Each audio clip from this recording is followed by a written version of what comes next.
My name is Cassidy Johnson. I'm currently a professor of urbanism and disaster risk reduction at University College London.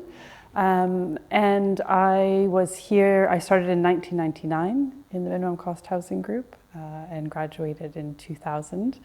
And when I was here, I think we were 9 people in the program. And some colleagues I'm still in touch with, such as Gonzalo Lizarralde. We went to do our PhD together at Université de Montréal after this. We were quite a close group of people from all over the world. I remember we had from Saudi Arabia, from India, from Mexico, another Quebecois, Jean d'Aragon, who was supposed to be part of this symposium. He was also part of this group. And we studied in the field work we did was in Ganawage, and this was a very interesting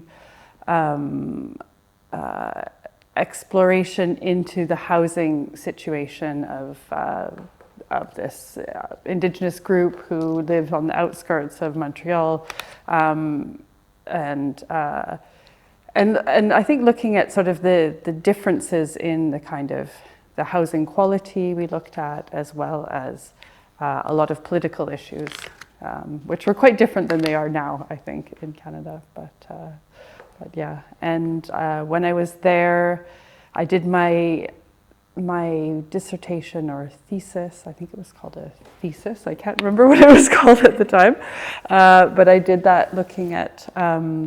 There was the earthquakes in Turkey in 1999, and that happened, I think, just as I entered the program, because they happened in August and October in 1999.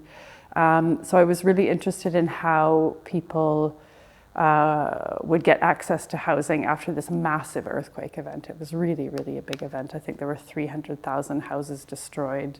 Over 20,000 people died in these 2 earthquakes. So after I finished the coursework, I went to Turkey, and I spent, I spent a couple of months there looking at the temporary housing. So I kind of walked into I remember the Red Cross was working in Istanbul, and they had their headquarters there, and they took me out to the field where they're doing where they're doing all their programs, putting up tents and temporary houses, and yeah, I spent time there with them looking at the different kinds of houses people were living in at the time. It was temporary housing, so they'd move from the tents over the winter to living in these temporary houses. Yeah.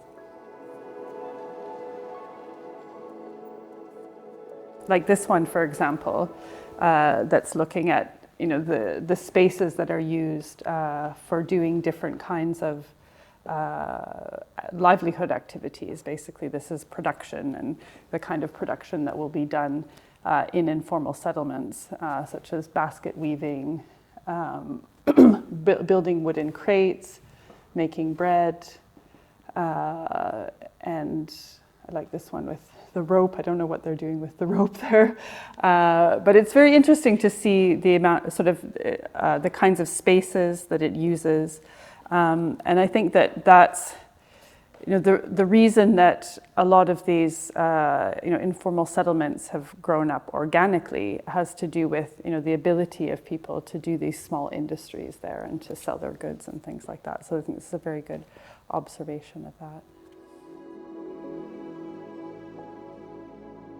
When I finished the program and we did our presentation to the guests or whoever was there, the invited people, we did our final presentation of our thesis, and that was attended by Colin Davidson, who is a professor at Université de Montréal.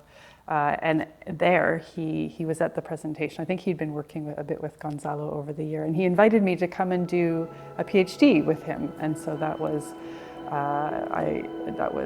part of being part of the minimum cost housing group that enabled me to go and do that.